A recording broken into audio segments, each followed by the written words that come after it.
gracias a Aurora por la presentación y también por la oportunidad pues, de participar aquí e impartir este taller. Tengo que decir que me hace mucha ilusión, ya que es de mis primeros, entonces espero estar a la altura. Y bueno, voy a compartir pantalla y comienzo con la presentación. Vale, entonces, en principio, ahora deberíais poder ver mi pantalla, ¿correcto? Sí. Sí, Vale, perfecto. perfecto. Bueno, pues como ha comentado Aurora, el pequeño taller que voy a intentar de impartir esta tarde se focaliza en la resolución de problemas de regresión mediante Machine Learning y Caret. Bueno, como ha comentado Aurora, yo soy estudiante de doctorado en la Facultad de Informática con una beca de la Fundación Seneca, doctorado industrial, que es cofinanciado por la Fundación Seneca y por la empresa Hub Ubiquitous. Y bueno, por hablar también un poquito sobre mi background, mi formación, yo soy bioquímico, luego hice el máster en bioinformática y luego pues al final continué pues haciendo el doctorado y me dedico a investigar principalmente pues uso de métodos Machine Learning principalmente para la calibración in situ de sensores de calidad del aire. Y también hago cosillas también sobre predicción de calidad del aire y más o menos en ese contexto es en el que se centra mi investigación.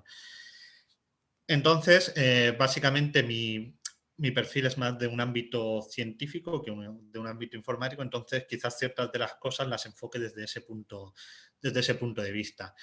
Entonces, entrando ya en lo que sería la materia, pues me gustaría comenzar pues haciendo una breve introducción a qué es Machine Learning, que seguramente muchos de vosotros ya conozcáis, pero para quien no, pues me gustaría comenzar a hacer una breve introducción teórica para que al menos sepamos de qué estamos hablando y luego pues ya pasaremos a lo que son los ejercicios prácticos.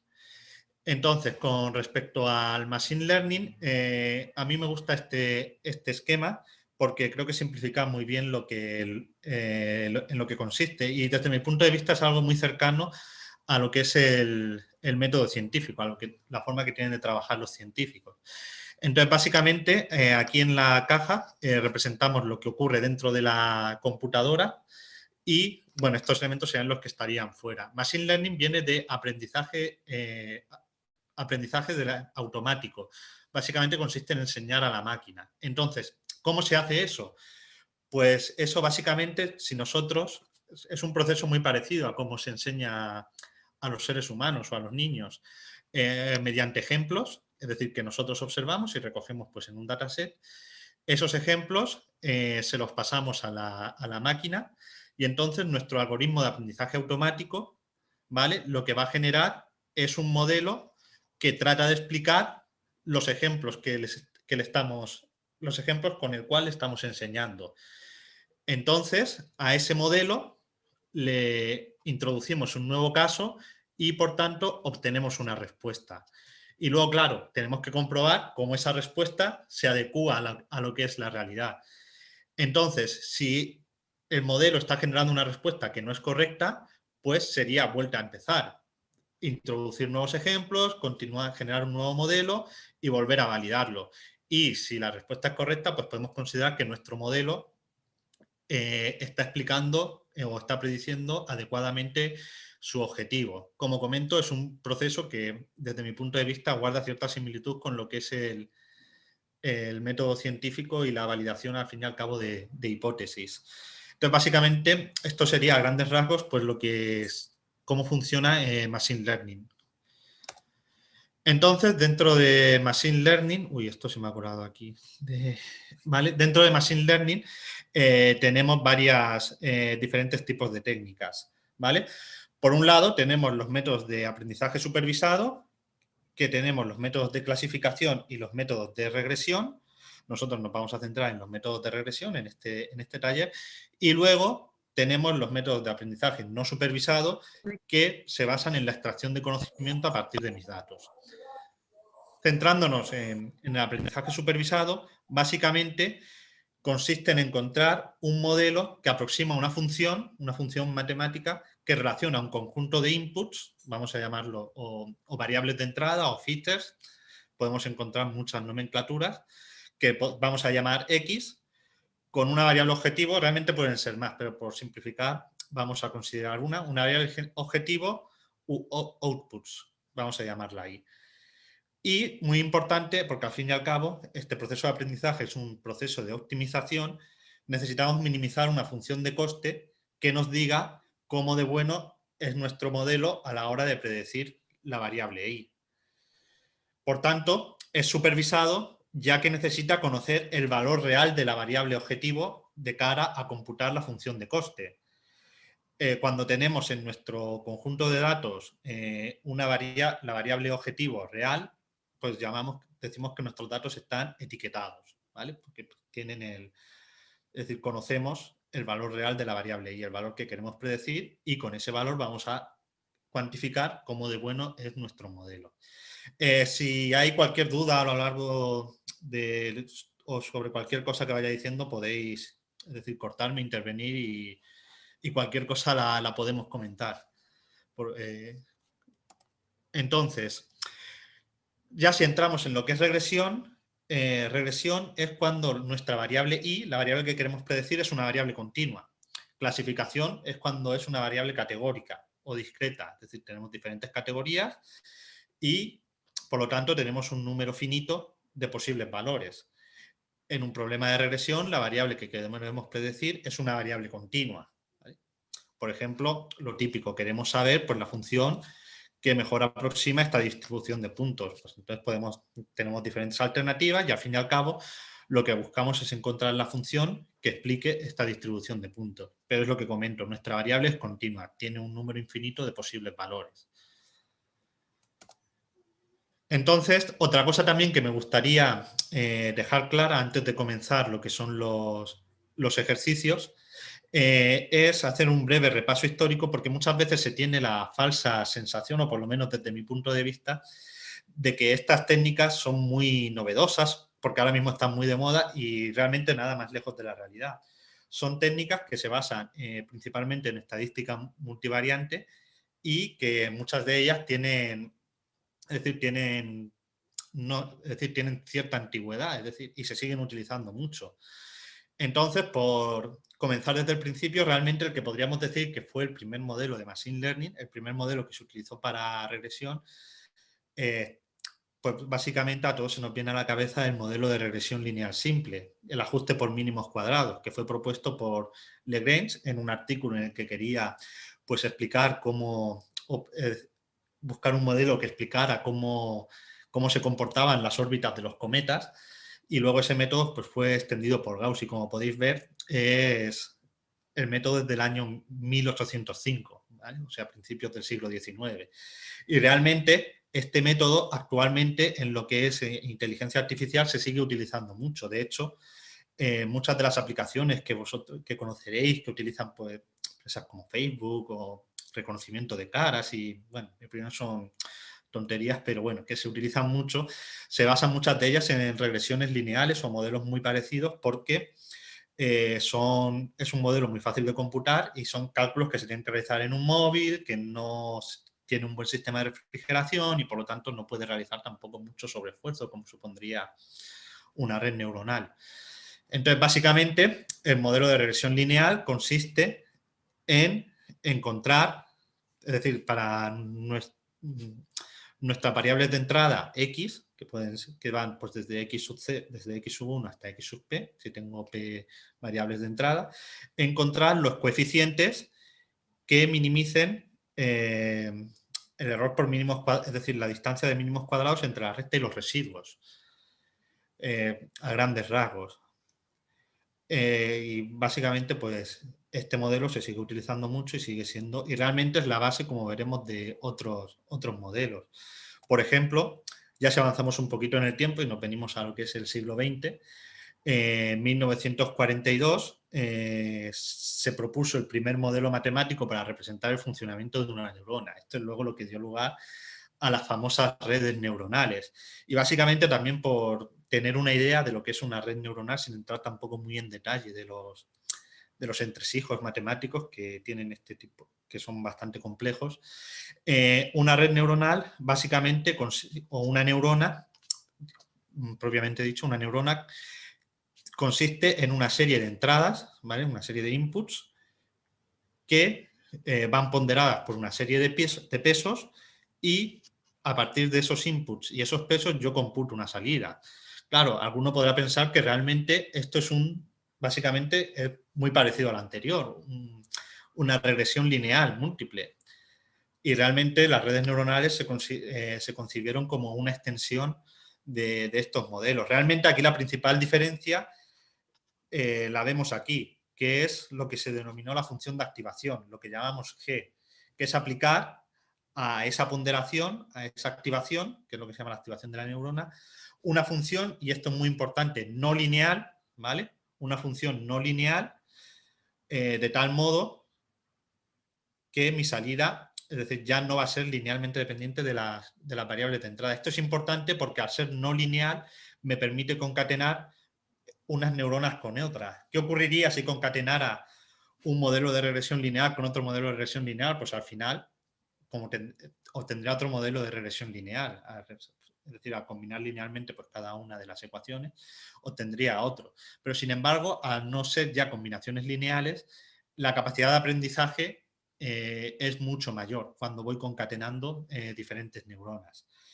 Entonces esto dio paso ya cercano a los años 60 a lo que es el perceptrón multicapa, que es aquí cuando tenemos diferentes capas de neuronas, tenemos una capa de entrada, una capa de salida y en medio pues tenemos una o más capas ocultas, ¿vale? Entonces nuestros datos de entrada entran por la capa de entrada, para la redundancia, y se van computando los pesos y las funciones de activación y van pasando a cada una de las neuronas de las capas ocultas, hasta finalmente computarse la salida en la última capa. Realmente este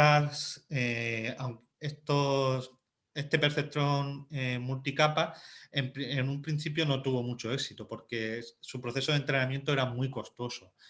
Es hasta que se publicó lo que se conoce como el algoritmo de backpropagation o retropropagación del error a mediados de los años 80, que esto fue ya lo que dio el impulso a lo que son las redes neuronales y realmente es gracias a este algoritmo a lo que hoy en día tienen la importancia que tienen. Y luego otros modelos que también me gustaría comentar porque los utilizaremos en los ejercicios son, por ejemplo, los árboles de decisión, que básicamente se basan en el tipo de... Yo me presento frente a un dilema, a una situación, y tengo varias opciones. Por ejemplo, ¿tengo suficiente dinero, pues, no sé, para tomar una decisión? Sí, sí. ¿Me gusta el producto recomendado? Tal. Si no tengo suficiente dinero, pues no me lo compro ya directamente. Entonces, este tipo de modelos quizás pueda parecer que están más pensados para variables discretas, para problemas de clasificación, pero cuando agrupamos muchos árboles de decisión en lo que se denomina un random forest, un bosque, es verdad que podemos aproximar funciones continuas. Y bueno, esto más o menos sería la introducción teórica que quería daros, porque tampoco quiero entretenerme mucho con esto, porque hay mucha cantidad de material, se puede profundizar mucho y realmente me interesa pues también que veamos cómo trabajar con Caret y qué tipo de situaciones podemos enfrentarnos. De todas formas, si hasta aquí hay alguna duda o algo que queráis que aclaremos, preguntadlo sin problema.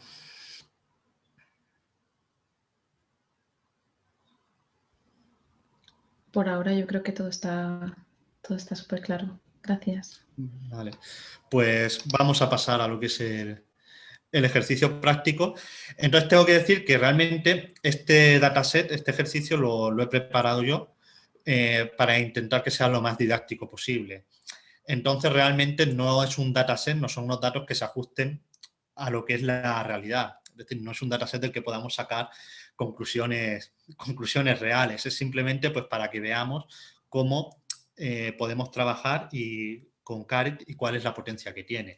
Entonces, el problema que yo os propongo es, por ejemplo, se ha medido la concentración media del último año de diferentes metales pesados y compuestos tóxicos en agua en, digamos, 10.000 localidades distintas a lo largo de Europa, en nanogramos metro cúbico. Y a continuación, pues obtenemos pues, de las diferentes bases de datos o lo que sea, el incremento de la mortalidad en el último año de dicha localidad. Repito, no son datos reales, ¿vale? Son datos que he preparado para que, es decir, podamos ver las cosas bien cuando hagamos los ejercicios, ¿de acuerdo? No son datos reales. Entonces, lo que queremos saber es si existe una relación entre la concentración de metales y el incremento de la mortalidad. Bueno, el incremento de la mortalidad lo tenemos en porcentaje, sería cuánto se ha incrementado la mortalidad en ese último año, ¿vale? En ese último año en el que hemos medido los metales, los diferentes metales y tóxicos. Es decir, quiero saber si existe una relación entre la concentración de metales y el incremento de la mortalidad, es decir, si hay un modelo que me pueda explicar cómo esa concentración, esos compuestos están afectando al aumento de la mortalidad y en el caso de que exista, generar ese modelo que me prediga el incremento de la mortalidad pues en función de la concentración de metales pesados que yo pueda medir en agua.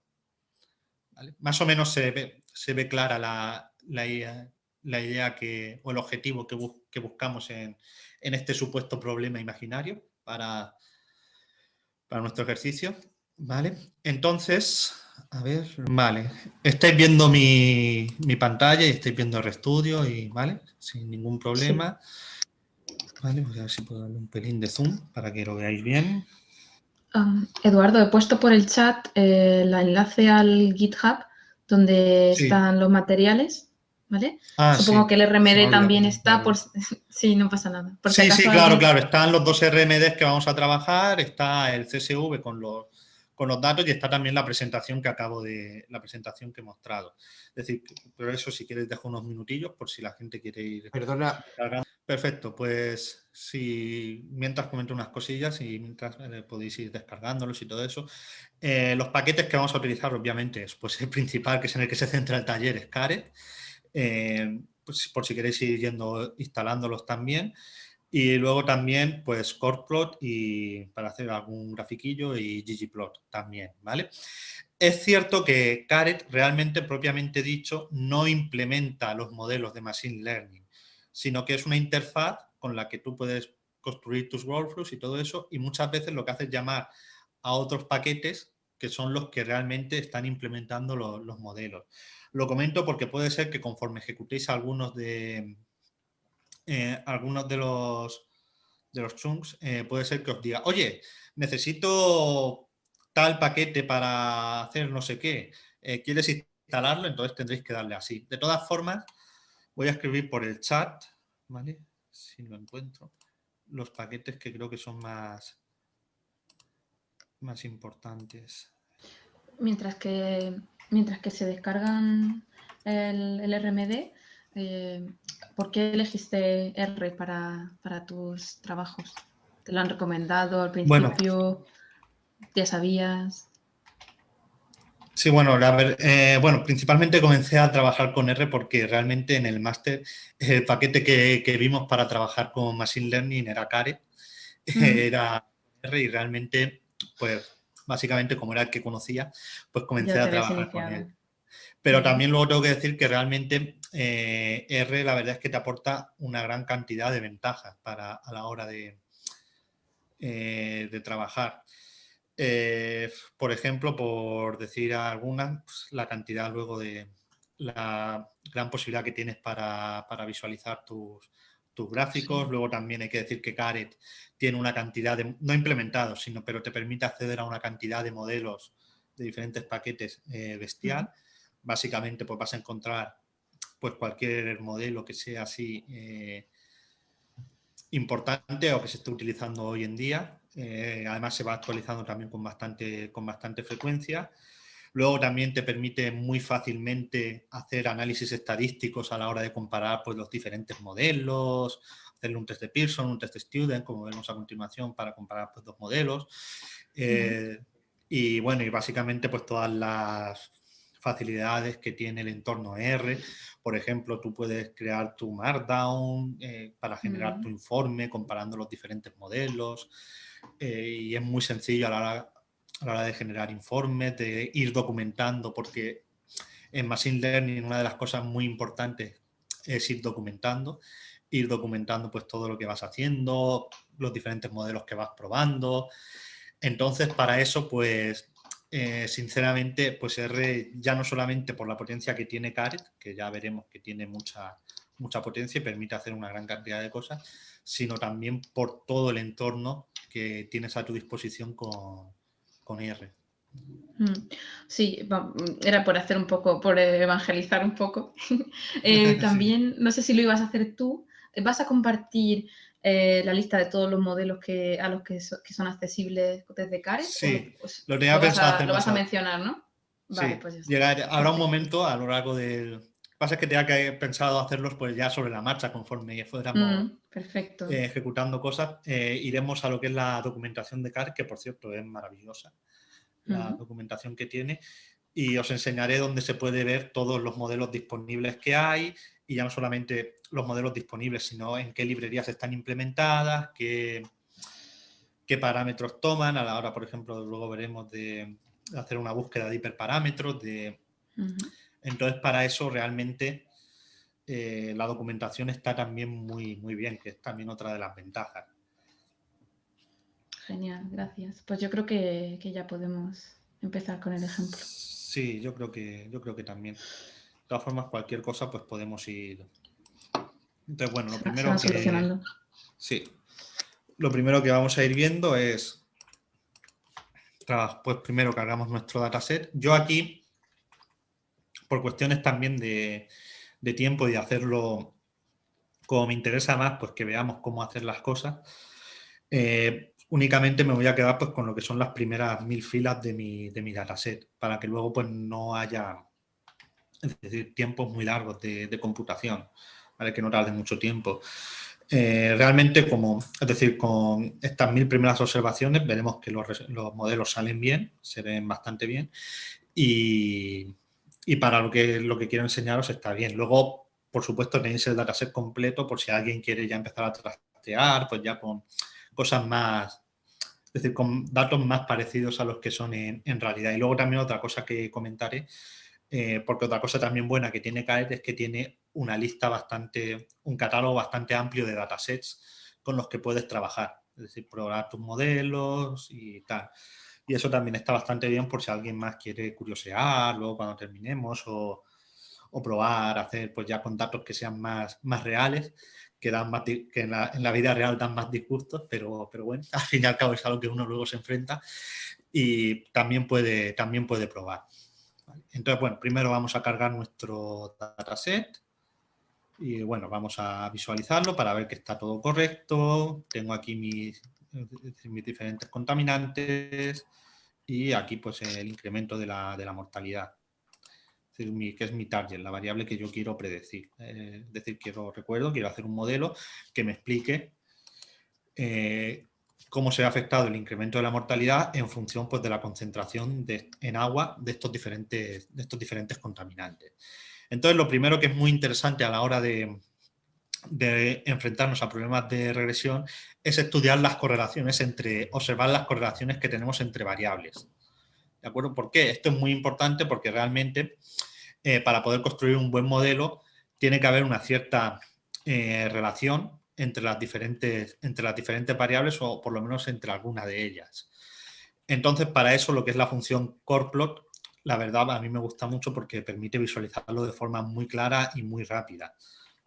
Aquí, pues, por si alguien no lo conoce, cuando hablamos de correlación, estamos midiendo la dependencia lineal entre dos variables.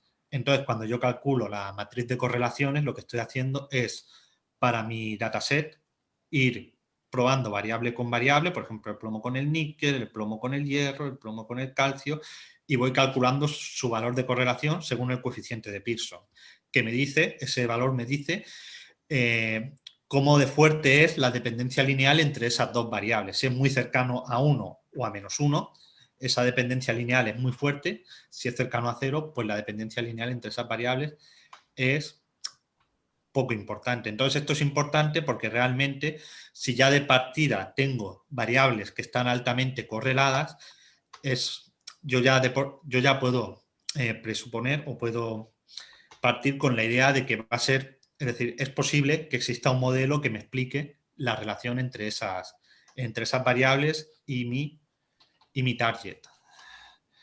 Entonces, pues esto se hace calculando la matriz de correlaciones, y para visualizar la matriz de correlaciones, porque queda muy frío verlo con números, pues chordplot es una función que a mí me gusta aplicarle lo que es la función number, el método number, porque aquí puedo ver los números, pero quizás si a alguien a ver cómo se superponen un poco, quizás así quede más claro. Vale, entonces aquí, bueno, esto voy a darle un poquito más grande.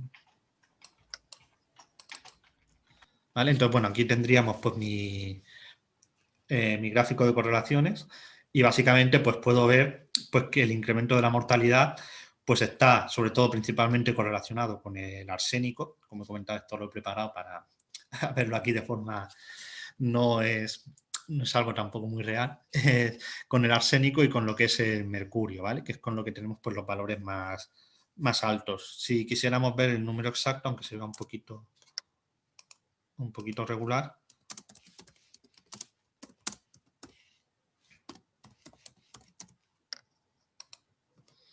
pues veríamos que con el arsénico tenemos un valor de menos 0,8, que es una correlación muy alta, y con el mercurio de 0,53, que es un valor de correlación medio, ¿vale? Entonces luego vemos que con el resto de variables pues realmente las correlaciones son bastante bajitas. Principalmente me estoy fijando en las correlaciones del target, porque, es decir, es la que más me interesa que esté correlada con las otras variables, pero también es interesante pues fijarme en los otros valores de correlaciones, porque al fin y al cabo también las relaciones entre esas variables pueden ser tenidas en cuenta en el modelo para quedar variables intermedias, o también es interesante, ¿vale? Entonces, bueno, una vez ya que he explorado mis datos, luego también puedo hacerle muchas otras exploraciones, como también ver la matriz de covariancias, que creo que la tengo en el otro Markdown también. Es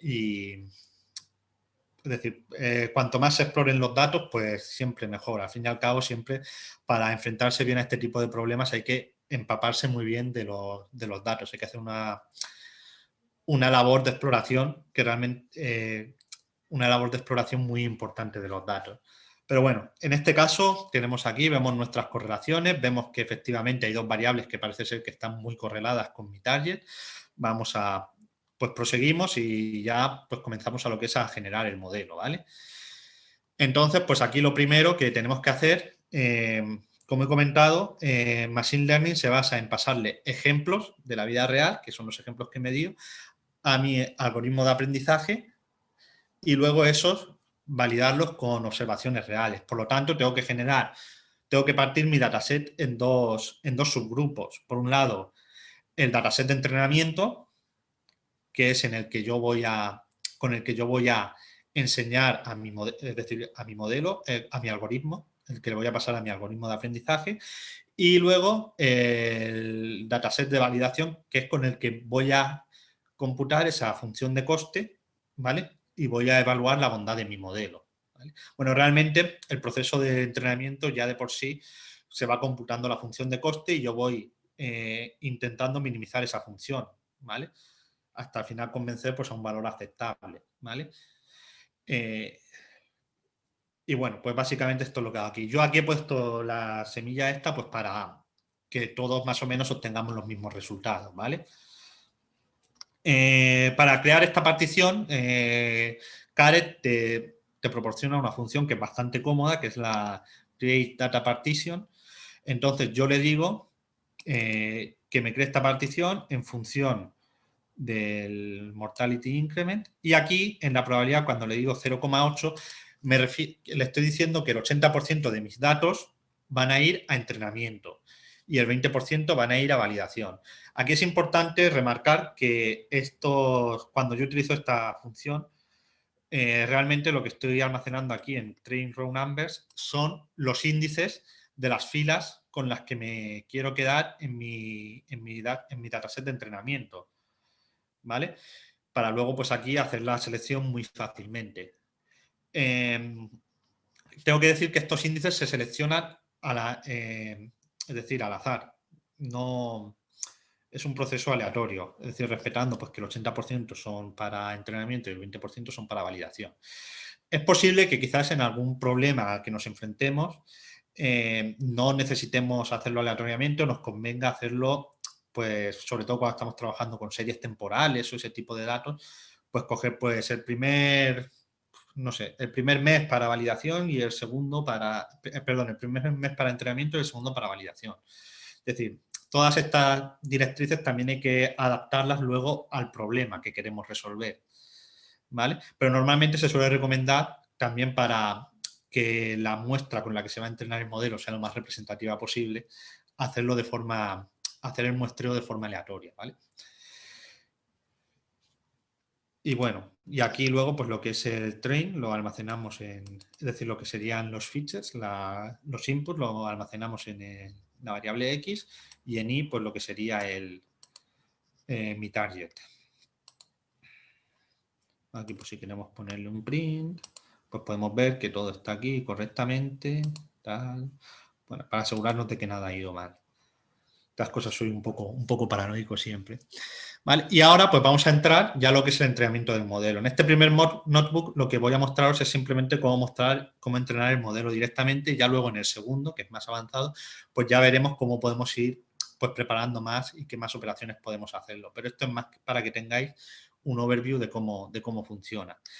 Entonces, aquí lo que voy a hacer yo va a ser entrenar mi modelo. El algoritmo de aprendizaje que voy a utilizar es, esto es una versión de máquina de soporte de vectores, de Support Vector Machine, con un kernel radial. Bueno, es un modelo, ¿vale? De uno de los muchos que existen en Caret. Y entonces, yo lo que le digo a mi función train es, quiero que me entrenes un modelo que me explique el mortality increment, dónde están mis datos y el método que voy a utilizar para entrenarlo. Luego veremos que le podemos poner muchas más cosas, ¿vale? Pero en una primera etapa vamos a quedarnos con esto para ver cómo funciona. Y luego pues aquí le digo que me muestre el modelo. Entonces, como esto hemos cogido un dataset relativamente pequeño, no va a tardar mucho.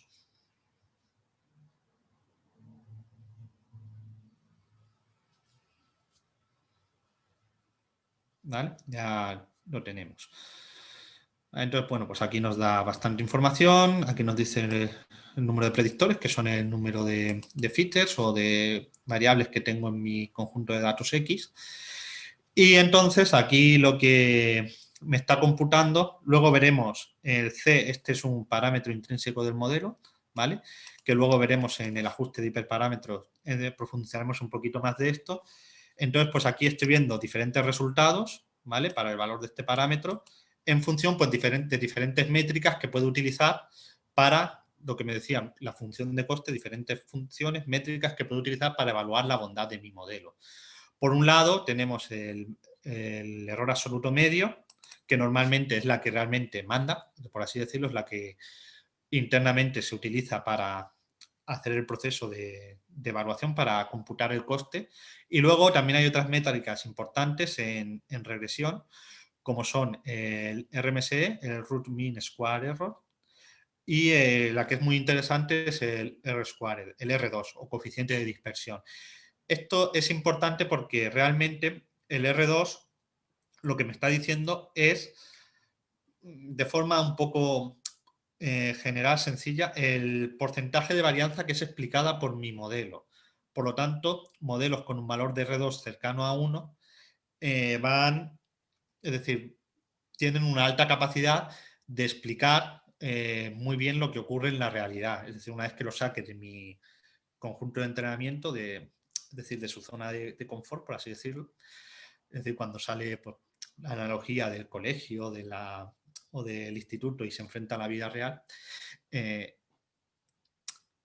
cuanto mayor sea ese R2, pues mejor va a ser la capacidad de mi modelo de comportarse a esas situaciones. ¿Vale? Entonces, aquí también es importante diferenciar, porque muchas veces hay confusión y se suele considerar que el R2 es el cuadrado del coeficiente de Pearson. Realmente esto no es correcto. Porque esto ocurre cuando hablamos de regresión lineal simple. En ese caso sí, pero en otros casos el cálculo es decir, estos valores no coinciden.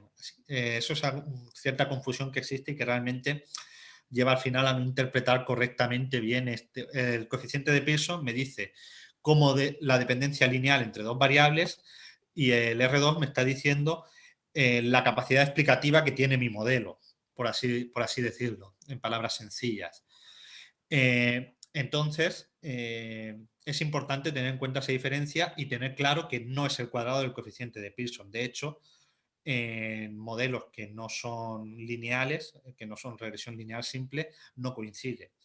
Y luego también otro detalle importante, otro error que se comete mucho, no es correcto computar, que esto sobre todo se comenta, cuando aquí en R no, porque cuando utilizas Caret, el R2 te lo computa directamente ya el paquete, pero sí es verdad que si se utilizan otras implementaciones como las que hay en Python, pues es cierto que un error común es coger mi valor real, mi valor predicho, hacer el modelo de regresión lineal y calcular el R2. Realmente ese R2 no es el mismo que estamos calculando aquí.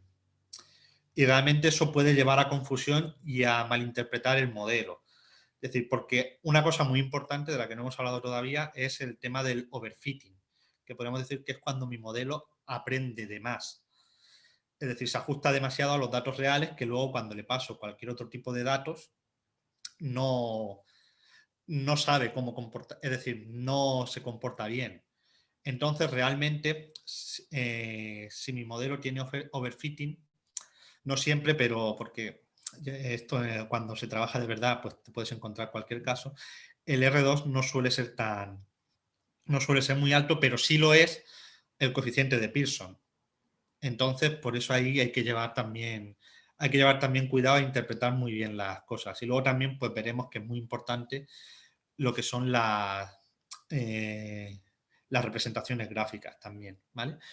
Entonces, bueno, pues una vez que ya tenemos nuestro modelo entrenado, nuestro modelo listo, pues el siguiente paso es hacer la predicción, utilizarlo para predecir. Entonces tenemos que le pasamos el conjunto de datos que nos hemos guardado para test aquí anteriormente, ¿vale? Entonces es importante que si exploramos nuestro test data, que sea igual a nuestro train data, es decir, pues que tenga el mismo número de features, los mismos nombres, las variables, es decir, que sea porque si no podemos dar lugar a errores, ¿vale? Es decir, asegurarse de que, para eso está muy bien pues, explorar los datos, siempre pues asegurarse de que pues, mi test data es concordante con mi train data. En este caso es bastante obvio que va a ser así, pero luego es verdad que muchas veces, por ejemplo, en el otro notebook vamos a ver que se pueden hacer una gran cantidad de preprocesados, operaciones con los datos y a veces es difícil seguir la pista y que esté todo correcto. Por eso es muy importante explorar siempre los datos y asegurarle que lo que le vas a pasar a la función predict es coherente, ¿vale? Con el dataset con el que has entrenado el modelo, ¿vale? Puede parecer una tontería, pero estos errores, a mí es al primero que le ha pasado, pero estos errores a veces pasan, ¿vale? Entonces, mi función predict lo que toma es, por un lado, el modelo con el que yo quiero predecir, y luego las features con las que yo quiero predecir, ¿de acuerdo? Entonces, si tenemos aquí pues nuestro modelo, pues, ¿vale? Vemos aquí nuestro conjunto de entrenamiento, tal, tal, tal, y de cara a evaluarlo, ¿vale? Pues vemos aquí que tenemos tal, el RMSE, el R-squared, que es muy alto, el MAE y nada. Y luego pues aquí tenemos, yo le he hecho también un test de correlación, ¿vale? Para pues, ver la correlación que entre las dos, porque supuestamente si la predicción es buena, la relación lineal entre la predicción y el valor real debe ser, la relación lineal debe ser muy importante, tienen que ser porque supuestamente deben ser el mismo vector, por lo tanto tiene que haber una relación lineal muy importante de 1 en el caso ideal. Y aquí tenemos el coeficiente de Pearson y luego otro test que yo le he hecho es el test de Student, ¿vale? Pues para ver que me dice que, lógicamente, si la predicción es buena, pues no debe haber diferencias significativas entre la media de mi predicción y la media de mis datos reales, ¿vale? Bueno, lógicamente, para hacer un test de Student-Venn, pues bueno, habría que hacer primero pues, comprobar la normalidad de todo, la homocesticidad, pero bueno, para que esto también lo veo para que lo muestro para que tengáis una idea de lo que se puede hacer con esto, ¿vale? Y luego, pues podemos hacer el plot, ¿vale?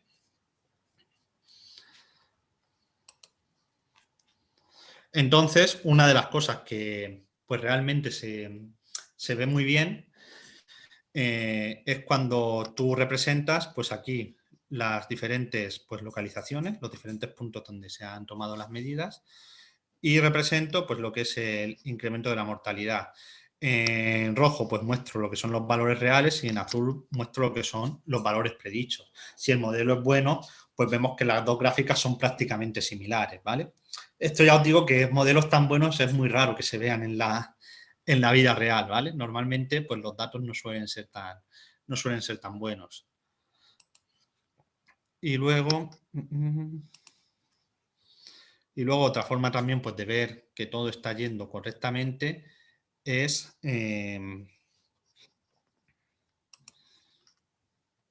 pues hacer la representación, es decir, la representación de los valores predichos versus los valores reales, ¿vale? Aquí tengo mi incremento real de la mortalidad y aquí el predicho. Por lo tanto, bueno, ahora lo comento. El valor real y el predicho. Por lo tanto, si mi modelo es muy bueno, esto debería ser una línea recta. Y de hecho, para ser todavía, asegurarme más de que mi modelo es muy bueno, veo que prácticamente pues esta línea recta pasa por el 1, 1, que realmente es lo que en el caso ideal de que el modelo sea perfecto, pues el valor real coincidirá con el valor predicho. ¿Vale? Entonces esto es así por comentarlo lo que es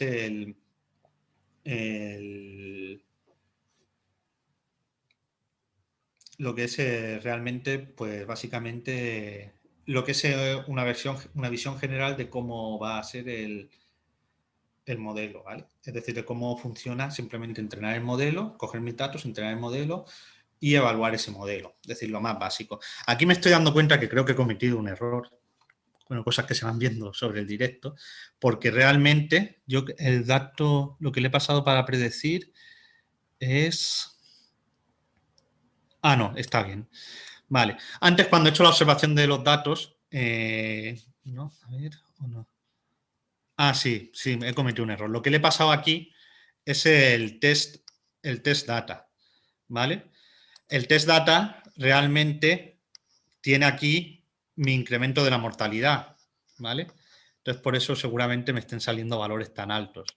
Realmente lo que le debería pasarle es el X, ¿vale? Es decir, el data frame X, que es donde tengo mis variables sin la etiqueta, ¿vale? Disculpad, aquí... Sí, bueno, esto suele pasar y muchas veces, bueno, más aún cuando haces un preprocesamiento de las variables, de los inputs y haces un PCA y demás, que no estás Exacto, 100% exacto. seguro de lo que estás metiendo como input, ¿sabes? Que no estás controlándolo. Y luego te sale una accuracy pues del Sí. 98 y dices, wow, madre Uy. mía, qué datos más buenos tengo, pero nunca, Sí, eso nunca es muy, es... eso es muy típico. Sí, luego No lo te del fíes. PCA y todo eso lo vamos a ver ya en el Sí, sí, sí, siguiente Markdown, que lo porque... tengo preparado pues ya para hacerle más... Pero bueno, así ya vamos a aprovechar el error este que he cometido para ver, pues, para que se vea que hay que llevar mucho cuidado con estas cosas. Mucho cuidado de ver que, es decir, de ser coherente con lo que le estás pasando a tu modelo, con lo que es realmente, ¿vale? Entonces, bueno, aquí vemos pues ya que ahora predigo mi X y ahora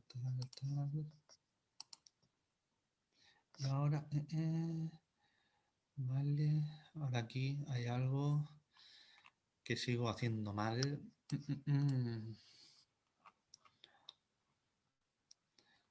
me está computando bien, pero porque parece ser que no le Estás está pasando. comparando dos bases que tienen un número diferente de observaciones. Sí, sí, sí, sí. Sí, claro, ahora es lo que estoy cogiendo el predicted, que es este de aquí. Vale. No, ¿Dónde es que aquí el defines la problema ID? viene. El problema viene de antes. Aquí hay Abre un poco más, baja un poco la ventana de environment que para que se vean las dos bases de datos que tienes ahí. Eso es, ahí tienes predicted Sí, y Y.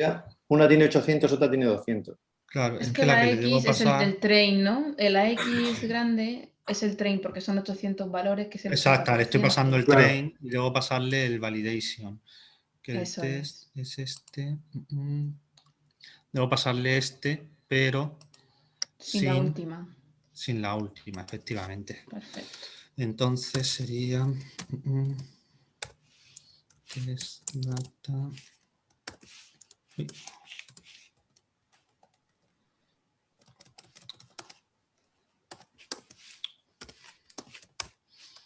Test data 1.8, vale. Disculpad por el error. Luego, Aurora, actualizaré lo que es los archivos del repositorio pues con esto arreglado, ¿vale? Sí, pero bueno, también podemos pretender que ha sido a caso hecho, porque Sí, ha sido podemos muy decir, ilustrativo.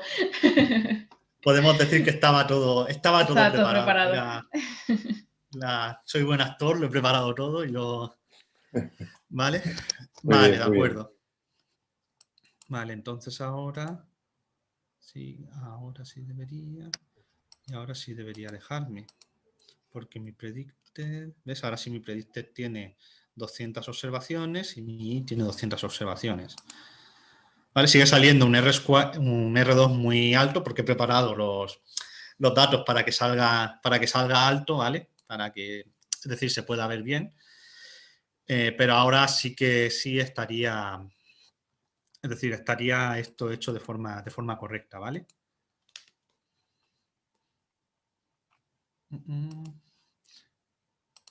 Y bueno, aquí vemos ahora mis datos. Parece que la recta ya no es tan perfecta como salía antes, pero bueno, sigue saliendo muy bien porque es eso lo que comentaba. He preparado bien los datos para pues, que las cosas se vean bien, ¿vale? Entonces, básicamente este sería lo que es el primer Markdown que quería ver con vosotros, con lo que son las operaciones más básicas. Dividir el dataset en entrenamiento y test, entrenar el modelo y lo que son, pues, cómo puedo evaluarlo y qué gráficas son interesantes para comprobar que mi regresión es correcta. ¿Vale? ¿Alguna duda hasta aquí? Repito algún paso o algo, por si no ha quedado claro algo por el tema este del fallo aquí, que sé que he estado cambiando un poquito lo que es el notebook, el Markdown. ¿Vale? Si no hay dudas, voy a volver a lo que es la presentación, ¿vale? Quizás me estoy pasando un pelín de tiempo porque me quedan muchas cosas por contaros. Vale.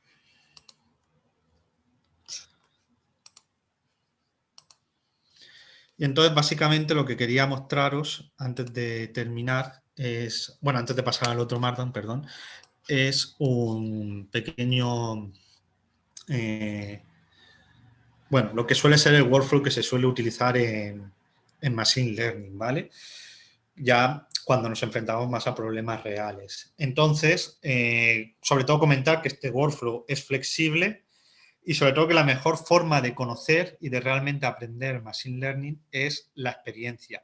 Cuando trabajas mucho con este tipo de datos, haces un montón, pues ya vas viendo qué interesa hacer, qué tipo de preprocesado interesa hacer, cómo analizar los datos y, sobre todo, lo importante, y quiero remarcar, es que cada problema es único y debe ser tratado como tal. Cuando hablamos de Machine Learning o ciencia de datos, esto realmente no es seguir una receta, sino al fin y al cabo es enfrentarse a un problema y ver cómo solucionar ese problema. Entonces, cada problema es único y debe ser tratado como tal. Eso es muy importante, ¿vale? no ofuscarnos pues, en seguir siempre la misma, porque a lo mejor llega un problema en el que por X razones, si le hago un preprocesado a mis datos, pues a lo mejor estoy empeorando sus valores, es decir, yo qué sé, estoy empeorando mi modelo. Es decir, eso es realmente la labor principal del que está entrenando el modelo, ver cómo, es decir, adaptarse al problema que tiene que resolver. Pero bueno, más o menos se puede decir que normalmente el workflow que se suele seguir es el siguiente. Definir el problema, hacer una descripción, cuál es su objetivo, es decir, lo que hemos comentado antes, mi objetivo es predecir el incremento de la mortalidad, la viabilidad también que tiene, oye, lo que yo quiero predecir es viable, porque muchas veces eso a veces no se tiene en cuenta. Luego también pues ver ciertas asunciones de los datos, restricciones, pues a lo mejor, oye, mi valor de, no sé, sin tener tampoco mucho conocimiento, mi valor de plomo es excesivamente algo, es imposible que me dé un valor de 1000, pues a lo mejor, pues si tengo una medida de 1000, pues a lo mejor es que sea un error en la medida o algo así y debo eliminarlo, ¿vale? Por decir un ejemplo tonto, ¿vale? El preprocesado, ¿vale? El preprocesado, que aquí esto es lo que llama pues limpiar los datos, imputar los valores faltantes, eliminar quizás los sublayers. Luego, muy importante, analizar analizar los datos, estudiar las correlaciones. Luego veremos también temas de importancia de variables, el tipo de problema, si quiero hacer una regresión, un problema de clasificación. Luego, preparar los datos, transformarlos, normalizarlos, hacerles un análisis de componentes principales. Y luego, pues ya entrenar mi modelo y evaluarlo. Y luego también aquí es muy interesante pues el tema sobre todo encontrar los parámetros adecuados, ¿vale? Que eso lo veremos ahora. Mediante cross-validation y también analizar pues qué parámetros o incluso comparar varios modelos, ¿vale? Eso ahora lo vamos a ver en el siguiente Markdown, ¿vale? Tenemos varios modelos para ir comparando. Vale, entonces voy a volverme a mi...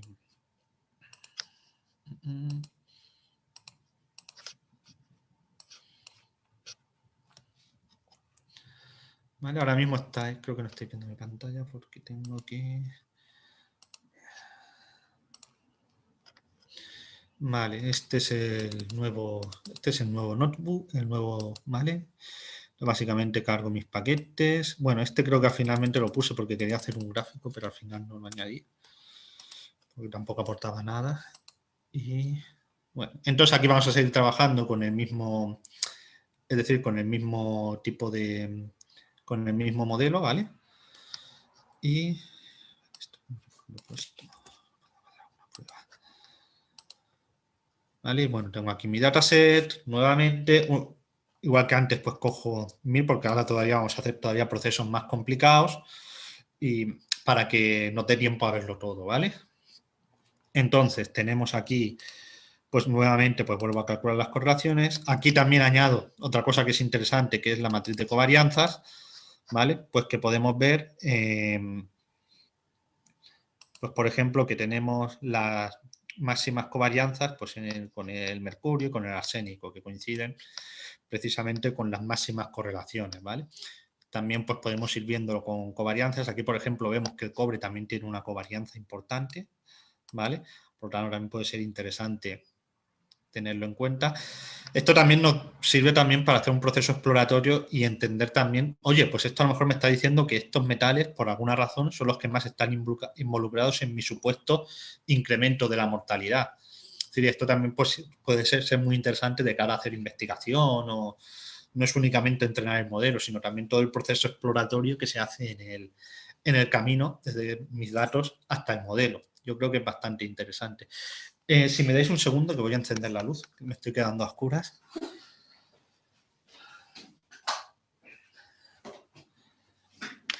Vale, ya está.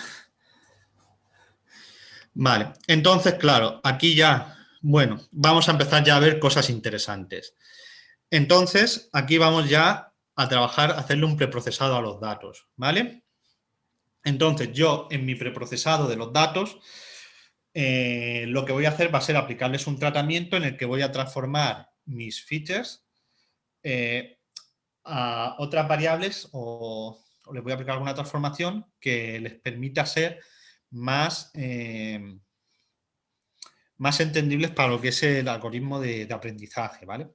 Como que le resulte más sencillo, ¿vale? Entonces, realmente, aquí lo que utilizamos es la función de preprocess, ¿vale? Que si nos venimos aquí, ¿vale?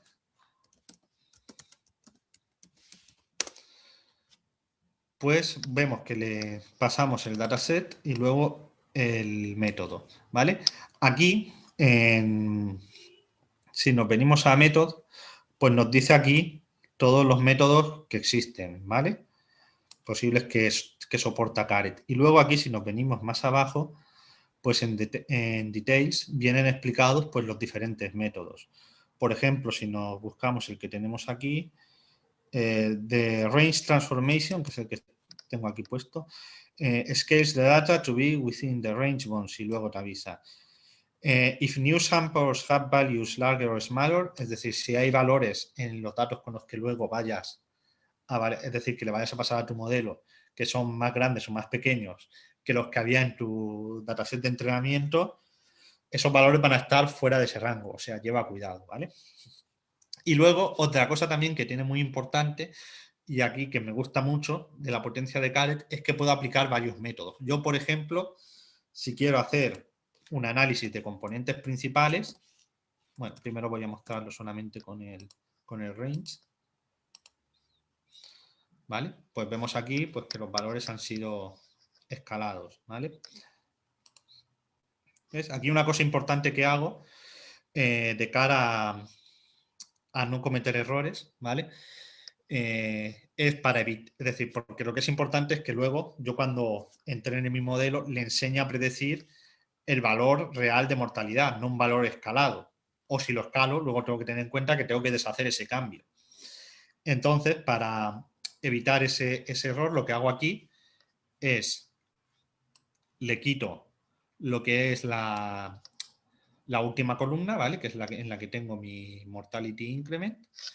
Y luego, bueno, lo guardo aquí en i, y luego, una vez que tengo hecho mi preprocesado, se la vuelvo a añadir, ¿vale? De tal forma, pues que así no lo tengo escalado, ¿vale? Y eso tiene más sentido, ahora veremos cuando le hagamos un preprocesado todavía que cambie más lo que son los datos iniciales, como un análisis de componentes principales, que ya veremos que... Entonces, bueno, esto lo he hecho así precisamente para evitar errores. Y también he hecho este preprocesado antes de dividir en datos de entrenamiento y datos de test, precisamente para que mis datos de test tengan el mismo tratamiento que mis datos de entrenamiento, ¿vale? Este orden se puede alterar, ¿vale? Pero yo en este caso he decidido así porque me gusta asegurarme de que tengan exactamente el mismo tipo de tratamiento, ¿vale? Luego de cara a que cuando vaya a hacer la predicción, pues sea coherente y no pase, pues por ejemplo, como lo que me ha pasado a mí hace unos 10 minutos. ¿Vale? Entonces, como comentaba, aquí podemos decirle que aplique varios métodos de preprocesado. Por ejemplo, podemos decirle que me aplique además una PCA. Entonces, claro, aquí yo ya veo que en vez de mis variables originales, lo que tengo son mis componentes principales. ¿Vale? Mis nuevas variables. Y luego aquí, como comento, muy importante, tener el mortality increment, no incluirlo en el análisis de componentes principales, porque al fin y al cabo, si yo luego lo que enseño a mi modelo es a predecir una de estas componentes principales, luego realmente para que mi modelo funcione tendría que deshacer ese cambio, ¿vale?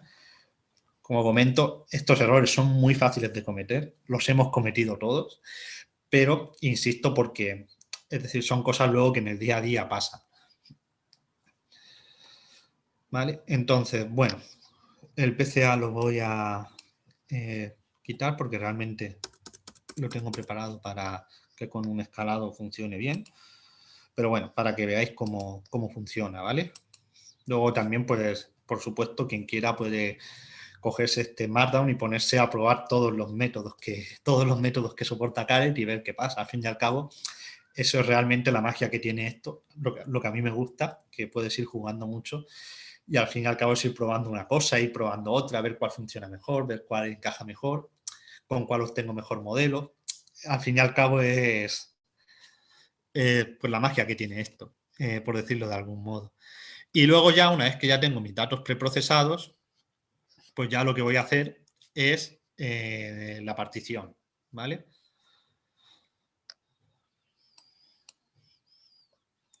Básicamente esto lo tengo aquí. Y nada, mi test data, tal. Mi test data, luego tengo que asegurarme de que que se lo paso sin la última columna. No vaya a pasar lo mismo. Y nada. ¿Vale? Esto es muy parecido a lo anterior. Aquí tengo mi X, que es mi training data sin la variable etiquetada, tal. ¿Vale? Y nada, y aquí un proceso muy importante ahora es el proceso de selección de variables. Realmente, mi ejemplo este de aquí no es algo fundamental porque tengo poquitas variables, pero en muchos casos me voy a enfrentar a problemas que manejan conjuntos de datos con cientos de variables. Entonces, bueno, en ese caso, por ejemplo, sería muy interesante hacer un análisis de componentes principales para reducir la dimensionalidad, pero luego también es interesante hacer una selección de variables. Entonces, la selección de variables se puede hacer de dos formas, de forma manual y de forma automática. La forma manual es, por ejemplo, yo me vengo aquí a los valores que he calculado de correlaciones y de covarianzas y puedo decir, pues como veo aquí que tengo una correlación alta con el arsénico y media con el mercurio, creo que estas dos variables son interesantes. Y luego también he visto en la matriz de covarianzas que la covarianza con el cobre pues también parece más alta. Pues me quedo con esas tres variables. Ese es un proceso. Pero claro, cuando tenemos muchas variables, no lo podemos hacer así.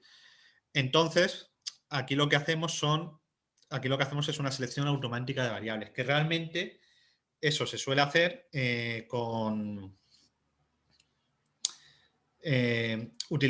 es simplemente entrenar un modelo. Normalmente se suele utilizar Random Forest y se va probando ese modelo con una sola variable, con dos variables, con tres variables, hasta llegar con todas. Y se computa la función de coste y se comprueba cuál es el modelo, con qué número de variables obtienes el mejor resultado, ¿vale? Eso explicado de forma sencilla. Entonces, básicamente, esto es lo que le digo aquí. Bueno, con esto defino para que sean los mejores, es decir, para tener todos los mismos resultados. Tal. Y nada, aquí pues tendríamos, aquí digo que repito 5 veces. Aquí le digo que utilizo Random Forest. Y aquí, lo que sí que es importante, aquí me quedo nuevamente con 100, solo con las 100 primeras. Esto realmente, lo suyo sería hacerlo con todo, pero lo hago para que no lleve mucho tiempo porque este proceso sí que es muy costoso. Y como realmente esto es un dataset de juguete, realmente las conclusiones que voy a tener pues me van a valer para lo que voy a hacer luego, ¿vale? Simplemente puntualizarlo, ¿vale? Para poder hacerlo aquí a tiempo real. Y entonces es posible, ¿vale? Esto me pasa porque no es el...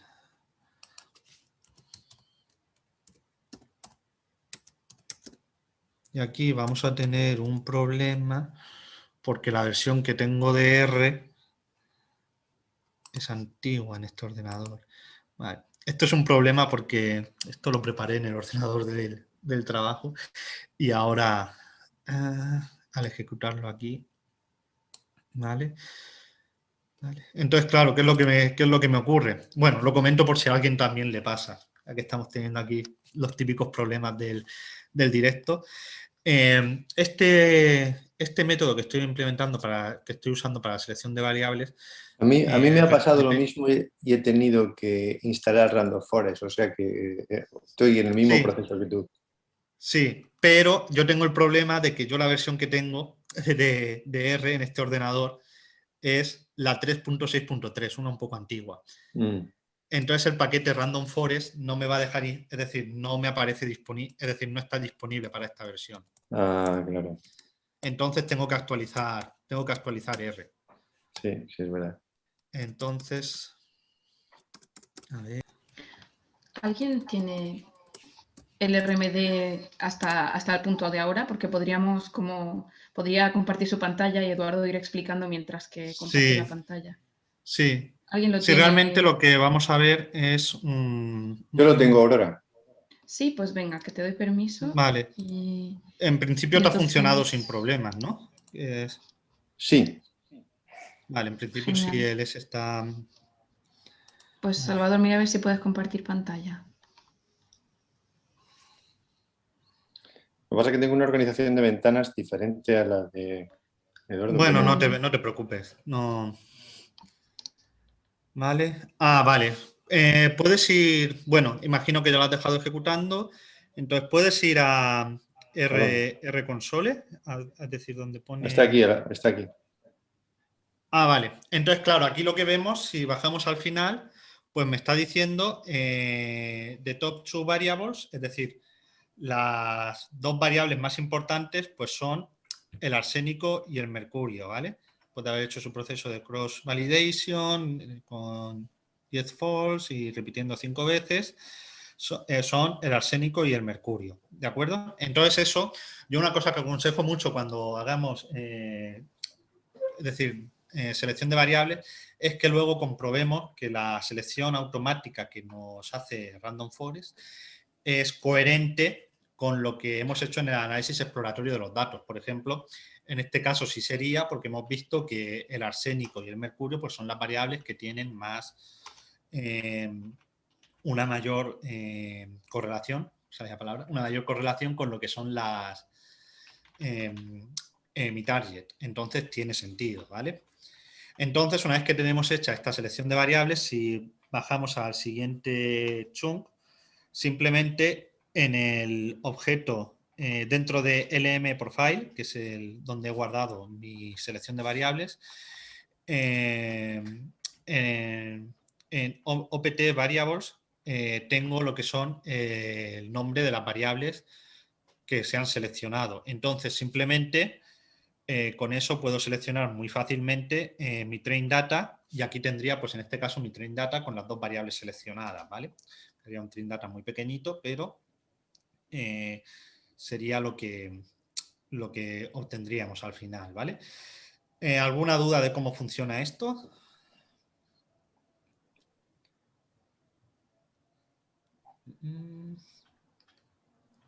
Es básicamente ver cómo Caret te permite hacerlo de forma muy sencillita, lo que es el automático.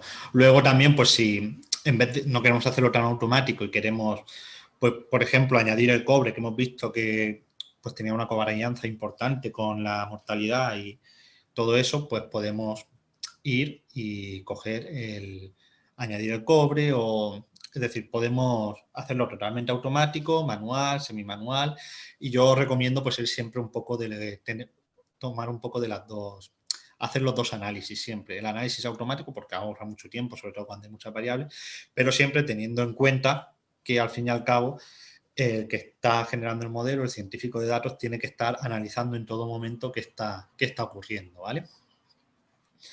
Vale, pues si quieres dejarme compartir y continúo yo, en principio ya no debería haber. Tienes que poder, creo que no te he quitado el permiso. Vale.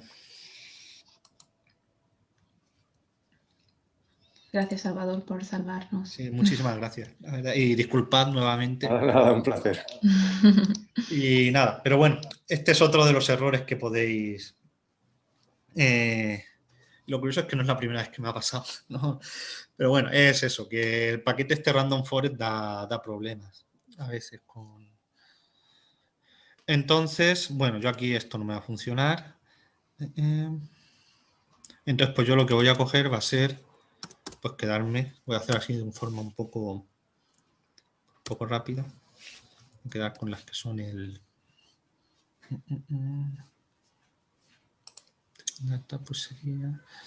Vale, aquí lo tengo con componentes principales. Vale, esto porque no lo he encontrado otra vez. Nuevamente. Vale. Vale, tengo que ejecutarlo todo de nuevo.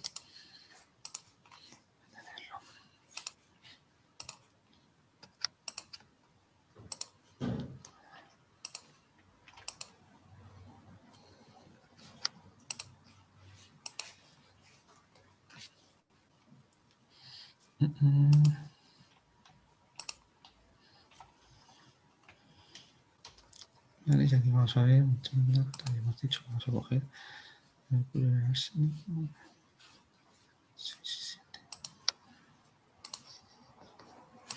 obtenerlo rápido.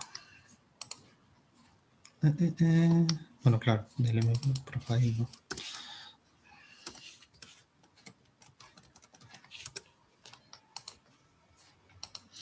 Vale, pues aquí más o menos he simulado, es decir, he cogido pues las dos variables que me ha dicho mi algoritmo de selección de variables, ¿vale? Eso en principio el notebook no debería dar ningún fallo, simplemente pues si el paquete, hay que tener instalado el paquete Random Forest, ¿vale?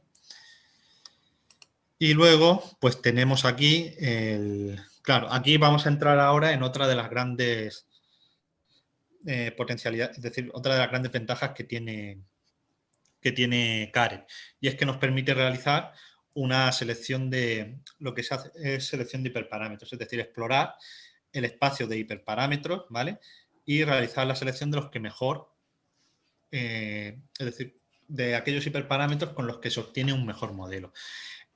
Cuando hablamos de hiperparámetros, estamos hablando de aquellos parámetros que necesita, que tiene pues cada uno de nuestros algoritmos de aprendizaje como input, independientemente de los datos, ¿vale? Entonces ahora voy a aprovechar para enseñaros lo que es la documentación de Caret, ¿vale? Vamos, aquí tiene una documentación enorme. Y entonces, si nos venimos aquí en Available Models, pues tenemos todos los modelos posibles, pero a mí me gusta sobre todo buscarlos aquí en Train Models by Tag, que aquí tenemos los diferentes modelos que están soportados y te los va clasificando pues según un tipo. Entonces, por ejemplo, yo aquí en mi notebook, en mi Markdown, tengo RBorist, por ejemplo, uno de ellos. Entonces, ese es un método de Random Forest.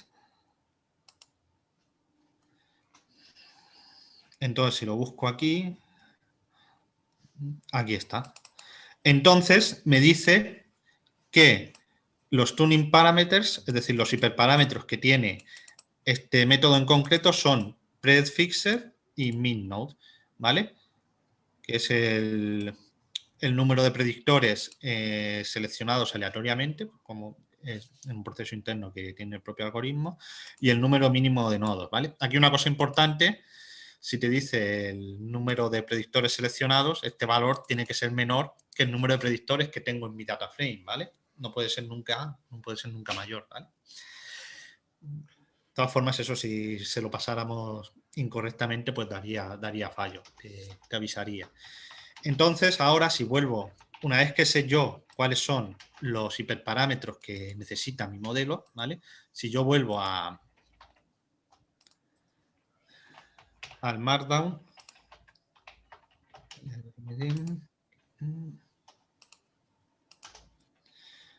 ¿vale?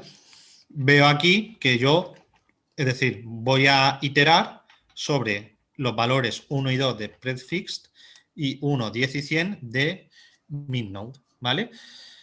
Luego, otro modelo que quiero probar, como aquí ya pues voy a decidir probar varios modelos, a ver cuál es el que mejor funciona, pues otro que voy a probar va a ser este es el que hemos utilizado antes, de máquina de soporte de vectores, y luego este es el perceptrón multicapa, ¿vale? Entonces, pues aquí, si yo me voy a la documentación de Caret, pues veré que tiene dos hiperparámetros, que es sigma y c de coste. Pues aquí defino los valores de estos hiperparámetros sobre los que quiero ir iterando, ¿vale? Y luego, para el perceptrón multicapa, pues únicamente tengo size, que es el tamaño el número de capas ocultas, si quiero recordar, ¿vale? Pues que es el único sobre el que puedo ir iterando, ¿vale? Entonces, realmente, este es un proceso que en una primera aproximación, pues realmente, pues tú estos hiperparámetros los eliges un poco a ciegas, ¿vale?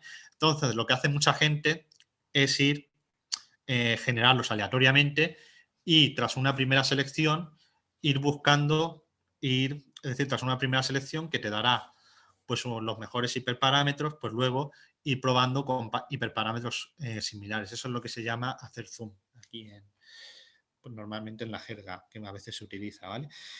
Entonces, realmente yo cuando estoy definiendo estos hiperparámetros, lo que hace el método de cross-validation es dividir mi dataset en diferentes trocitos y va entrenando mi modelo y computando mi función de coste, probando todas las combinaciones de hiperparámetros posibles. Y finalmente se va a quedar con el modelo que tiene los hiperparámetros que dan mejor resultado, ¿vale? Por poner un ejemplo, si aplicamos aquí RBorist, vale, es que no ejecutaba esto, perdonad, ¿vale? Esto lo defino aquí. Entonces, claro, aquí ya le tengo que pasar el control que he definido aquí, ¿vale? Y los hiperparámetros son los que quiero iterar, ¿vale? Este, como comento, es un proceso ya, como tiene que ir haciendo modelos con muchas combinaciones de parámetros, pues es un proceso que tarda su tiempo, ¿vale? Entonces, esa también es la razón de utilizar.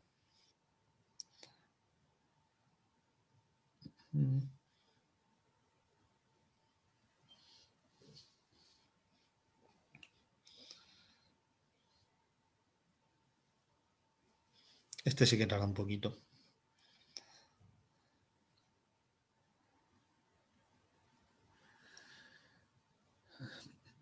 Voy a aprovechar a ver si hay alguna pregunta más en el chat.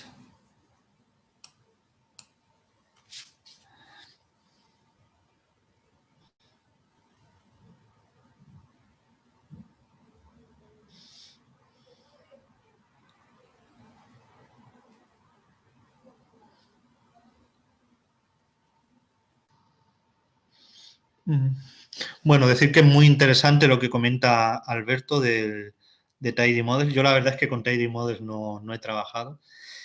Y sí que es verdad que Caret tiene a veces estos problemillas que al no ser Caret el que implementa los modelos, pues muchas veces tiene problemas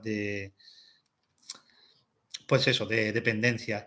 Y también sobre lo que comenta, sobre lo que comenta de ver la independencia, homocelasticidad y demás, sí, eso es cierto que se realiza sobre los residuos, no sobre los valores de predicción.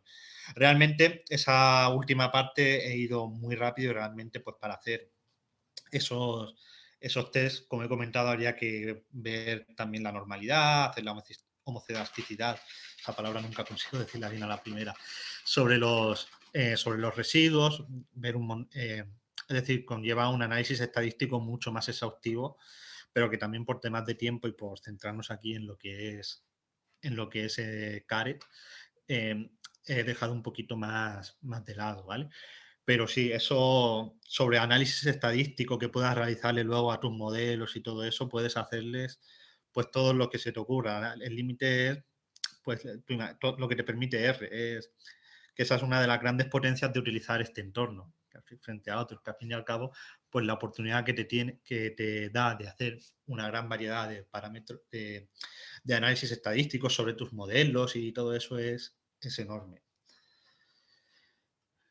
Vale, muchas gracias, Alberto, aunque no sé si continúa por aquí, pero la aportación, la verdad, es bastante interesante. Vale, bueno, pues una vez que ya tengo aquí mi cross-validation hecho, pues aquí veo que me ha computado las diferentes métricas para cada uno es decir, para cada una de las combinaciones de hiperparámetros que tengo, ¿vale?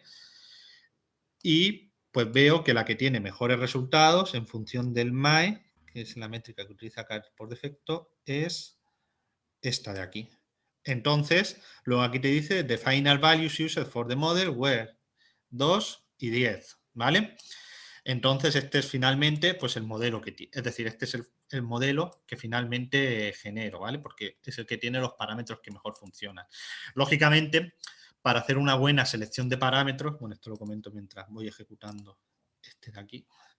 Lógicamente, para hacer una buena selección de hiperparámetros, el espacio de los hiperparámetros que tienes que explorar tiene que ser mucho más grande, ¿vale? No únicamente pues con los poquitos valores que yo he puesto aquí. Por eso se recomienda utilizar lo que se llama el random search. Generar una gran cantidad de hiperparámetros de forma aleatoria, ¿vale? teniendo en cuenta pues, las restricciones que tiene cada uno y todo eso, y luego ir haciendo diferentes procesos iterativos de selección de hiperparámetros. Si en la primera cross-validation pues obtengo que los mejores son 2 y 10, pues a lo mejor en la siguiente pues tengo que buscar pues con valores que sean cercanos a ese 2 y a ese 10 y así poco a poco acotando mi espacio, ¿vale? Esa es una de las estrategias que se suele seguir, aunque es un proceso costoso, ¿vale? Aquí lo mismo, vemos que tenemos para el parámetro sigma 1 y para el parámetro c 1. Y finalmente, para mis redes neuronales,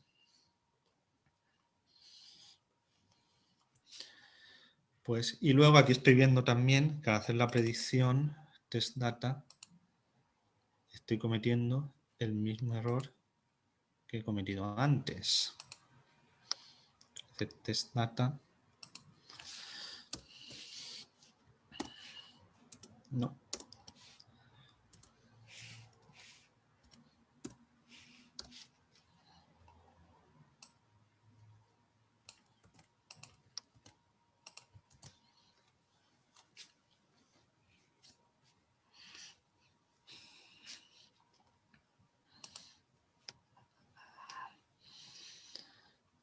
¿Vale? Esto hay que tener paciencia porque realmente cuando estás trabajando con datos de verdad, pues todo esto del ajuste de hiperparámetros y todo esto, o selección de variables, son procesos que pueden llevar horas. Que al fin y al cabo es ir haciendo muchas combinaciones y para cada una de esas combinaciones tienes que entrenar un modelo. Bueno, aquí no me está dejando porque tengo otro problema con otro de los paquetes.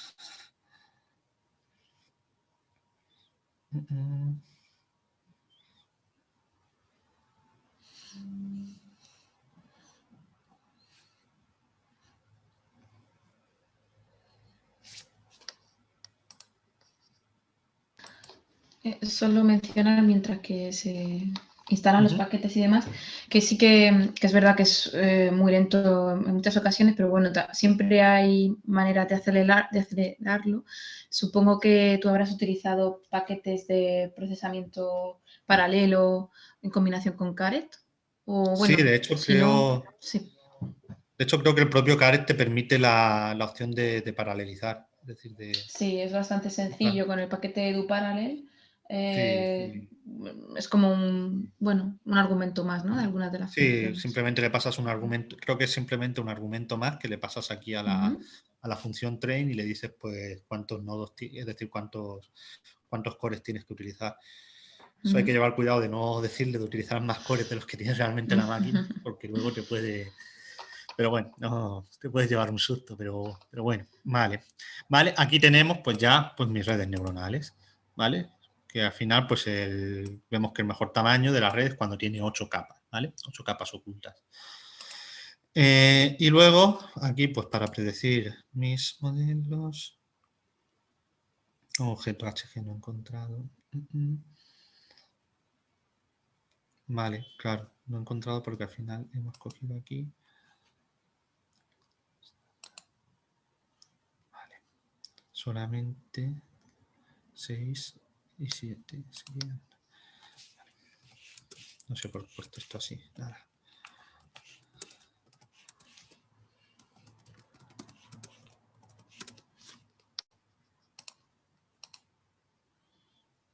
Vale, pues aquí tengo ya mis predicciones y ahora vamos a comparar los modelos. Una forma muy útil que tiene Caret de comparar los modelos es la función reshames, que te genera una tabla comparativa, aunque es cierto que esta tabla comparativa con las principales estadísticas de cada modelo te la genera en función de los datos de entrenamiento. Luego hay que hacer la validación con los datos de test, ¿vale?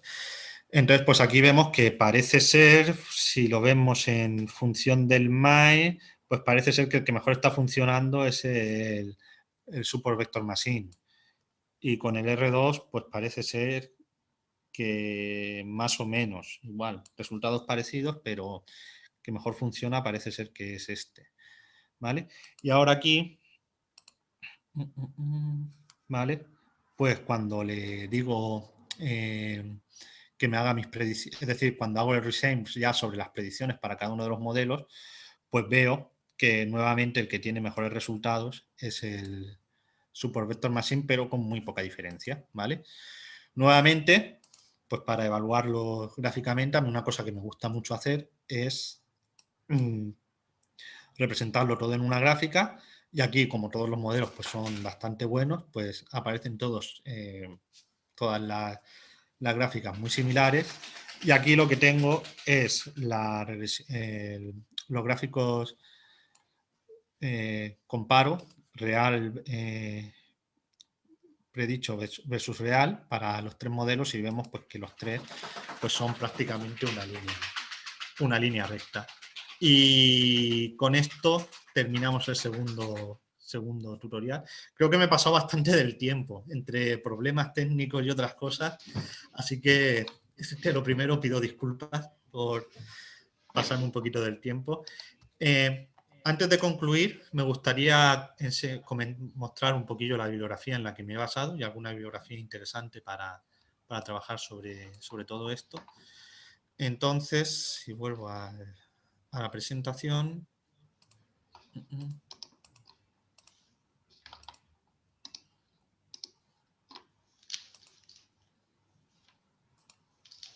Vale.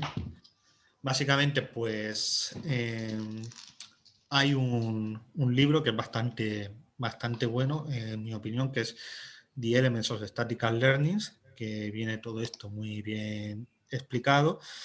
Y luego hay otro que realmente es más para quien esté más interesado en temas, sobre todo en redes neuronales, pero más en temas teóricos, porque está ya más orientado a trabajar con Python, ¿vale? Pero lo que es las explicaciones, sobre todo lo que son las explicaciones de las arquitecturas de redes neuronales, cómo funcionan los métodos de backpropagation, está bastante bien. Y luego también que es de un profesor de aquí, de la Universidad de Murcia, Pepe Palma, y que también está muy bien y está muy teórico, pero muy bien para lo que es adentrarse en el mundillo. Y luego pues aquí también pues comento los diferentes artículos que he comentado en el repaso histórico, pues el de los mínimos cuadrados, el del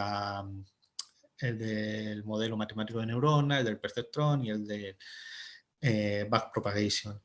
Y entonces, bueno, aquí terminaría. Pedir disculpas nuevamente por el exceso de tiempo y por los problemillas que han ido surgiendo. Y nada, y quedo encantado de responder cualquier pregunta que me queráis hacer.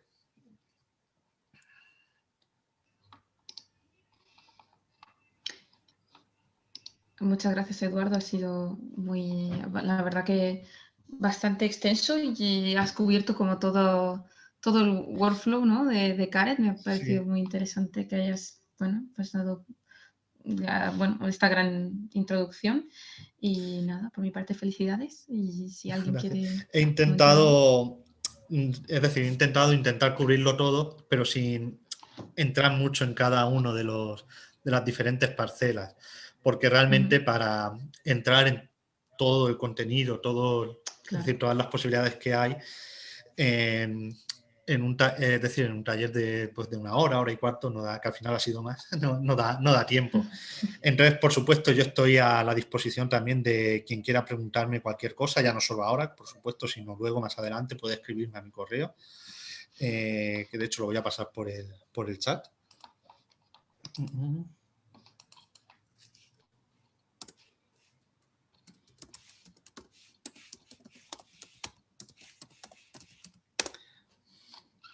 Pero comentar que es cierto que hay muchas cosas que todavía, es decir, que no hemos llegado a profundizar y que realmente pues merece la pena profundizar, porque como comento, esto es un mundo apasionante, pero es un mundo. Hay gran cantidad de cosas por explorar y que también me hubiera gustado contar y que al final también por temas de ajustarlo pues no he podido.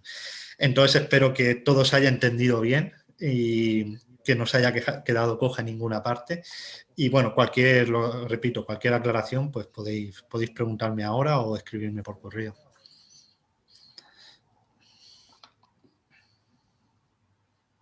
Yo, si no habla nadie más, como sabes, Aurora, no me puedo callar. Y entonces voy a darte las gracias. Efectivamente, creo que el material estaba claro. Te voy a mandar unas sugerencias que me permito el lujo de hacerte como perro viejo, Encantado. Que es, bueno, la primera que me ha llamado la atención es que uses PowerPoint en lugar de R-Markdown. Eso me ha dejado out. Sí, esa me la veía venir. Esa me ha dejado out. Y luego un par de cositas que yo te mando ahora mi código que lo he arreglado. Fíjate qué tontería. Has puesto un nombre a la mortalidad, mortality increment, que es enormemente largo y en los gráficos se genera una cantidad de espacio en blanco que parece tontería, pero yo lo quitaría. O sea, yo me he cambiado para que me salgan mis grafiquitos monos en mi PDF. Eso así como la primera cosa que me ha llamado la atención. Luego el código, has utilizado unas veces, has asignado con él igual y otras veces con el asignación. Eso a veces... Ya. Pero despistan. Yo te voy a dar un consejo así, incluso para otras personas, porque lo he aprendido a base de trabajar con Aurora y con otra gente que hemos preparado mucho material para docencia. Entonces, poner algunas de las frases que tú has dicho directamente en el material, conforme las vas pensando, te ahorra trabajo a ti y trabajo a los demás.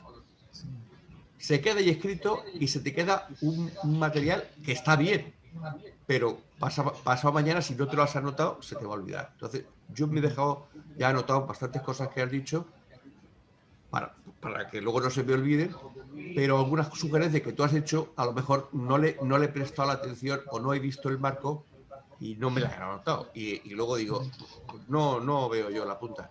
Y no cuesta ningún trabajo aprovechando el Markdown, ¿no? Y sobre todo en una actividad como esta de compartir conocimiento.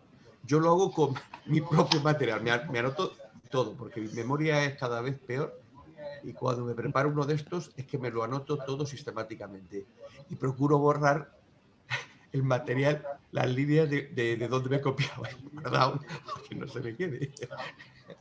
¿Vale? Te mando yo como lo he dejado y vamos, bien, yo lo he pasado bien. Me ha sido útil. Y otra sugerencia para Aurora cuando organicemos los talleres, y no para ti, sino porque nos pasa de vez en cuando, es en cuanto se tenga la lista de paquetes necesarios, enviarla y a las malas siempre probar la presentación en algún servidor, en una cuenta de algún servidor de RStudio, para que no falle. ¿Vale? Sí, lo anoto. Sí, que Aurora totalmente. Se lo recuerde a la persona que lo va a hacer porque le puede fallar. O sea, que en este caso, Eduardo, es que yo sé que, y mucha gente me dice, es que actualizar el RStudio de mi casa es que es un coñazo. Y es verdad, Pero si no lo haces, te la juegas. De todas formas, últimamente con el RStudio le dices actualizar paquetes y te los actualiza prácticamente todos. Habiendo actualizado la versión. Ahora está, yo lo hago bastante automático y procuro mantener la versión la última, porque si no, cuando sales a la calle y no estás en la máquina donde has probado el script, pues no pasa nada. Simplemente como recordatorio de Aurora para que nos lo recuerde a todos. Sí, total. Sí. Oye, no se me volvió a pasar. Teje tu R-Markdown en la máquina en la que nos vas a contar la historia para ver que no te falle. Y ya está. Pero que Eduardo, que perfecto, ¿no? Que son los fallos del directo y de la inexperiencia de todos. Sí. Porque si lo hubiésemos tenido pensado, pues no te habría ocurrido porque te lo habríamos avisado. Porque sabemos qué pasa. Así que muchas gracias. Gracias, Palas. Muchas gracias. Gracias a ti por las sugerencias y sí, es cierto que alguna de estas cosillas también peco un poco de novato porque como he comentado también es el primer taller que estoy impartiendo, entonces esas sugerencias siempre son muy valiosas de cara a ir mejorando para futuras ocasiones, así que muchísimas gracias y me alegro mucho que lo hayas disfrutado. Que lo hemos aprendido, o sea, que aprendemos si pensamos, aprendemos de los fallos de los demás si somos sensatos, ¿no? Entonces, no es la primera vez que nos pasa, incluso los asistentes que van con una versión súper vieja y se encuentran de repente que no pueden seguir el taller en su ordenador, pues en la medida de lo posible decir, oye, ¿qué versión vas a utilizar? ¿Qué paquetes son necesarios? Y es preferible cargar alguno de más que quedarte corto. Entonces, cuando vayamos a hacer el taller, que esté todo el mundo listo para empezar. Esa sería una de las cosas que hemos aprendido en el taller todos. Bueno, no les metas tanto miedo, que si no, nadie nos va a hacer talleres.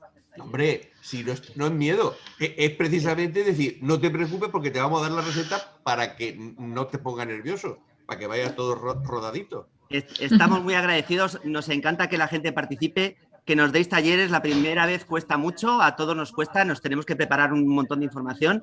Nos ayuda a aprenderlo mejor, porque preparar un taller te ayuda a tener el tema muy bien para uno mismo. Enseñarlo a los demás es fantástico. Aquí estamos creando una comunidad y ojalá os animéis todos a hacer talleres de todo tipo. Estas introducciones vienen genial cuando uno tiene que ponerse al día en un tema. Siempre recurro a los cursos que tenemos en Humur o los que hay de R en español, que hay muy pocos, y por eso participar y ampliar la comunidad es fundamental. Muchas gracias, Eduardo. Ha estado muy bien. Muchas gracias a ti. Pues lo mismo digo, muchas gracias, Eduardo. Me ha venido muy bien porque es verdad que hay muy poco material en español para esto, y el problema no es aprenderlo yo, es que me ha tocado este año dar clase en FP y tengo que enseñarlo en español, entonces cuesta mucho encontrar algún material de calidad, y creo que me ha sido bastante útil para prepararme la próxima clase. Pues me alegro muchísimo, de verdad, de que le podáis encontrar utilidad. Y sí, la verdad es que es cierto que, y precisamente si entramos ya en temas de regresión, la cantidad de materiales que hay en español es que prácticamente hay muy poquito, pero la cantidad de materiales se reduce mucho. Ya tienes que recurrir pues, a los libros estos que comentaba aquí en la bibliografía, y la verdad es que está bien tener pues algún material, tutorial que se puedan utilizar como referencia. Bueno, si os fijáis, o si recordáis un poquito de historia, cuando creamos el R hispano era precisamente para fomentar que la gente pudiera subirse, porque una vez que te has subido, que conoces un poquito la herramienta, ya te da igual leer material en inglés, pero al principio, si no comprendes el material, encima está en inglés, y es R, y es estadística, y va todo junto, pues el inglés te pesa mucho, porque el inglés técnico no es tan fácil tampoco. Y entonces, de todo esto puede empujar a mucha gente a subirse mejor a los carros, y bueno, y a lo mejor dentro de unos meses alguien se ha subido a Karen y dice, pues mira, es que he descubierto no sé qué, os lo voy a contar yo ahora. Y esa es la que buscamos también, que el feedback y la retroalimentación de la gente. Yo, vamos, que cada vez seamos más los que nos ponemos a contar historias, pues entusiasma mucho. Yo me callo ya, ¿eh? Os he puesto un enlace al material que estoy empezando a preparar para mis alumnos y tal, y como lo comentaba que hay poco material en español, pues he puesto bastantes cosillas. La mayoría están basadas en Datacamp, pero bueno, también he aportado cosas propias y de algún libro por ahí. Pues muchas gracias. Genial, yo le echaré un vistazo. Toda recopilación siempre es bienvenida. Claro. Bueno, chicos, pues yo creo que damos por terminado el taller. Muchas gracias por las aportaciones de todos. Eduardo, enhorabuena, mil gracias, y nos seguimos viendo. Venga. Muchísimas gracias a vosotros. Encantado de poder colaborar.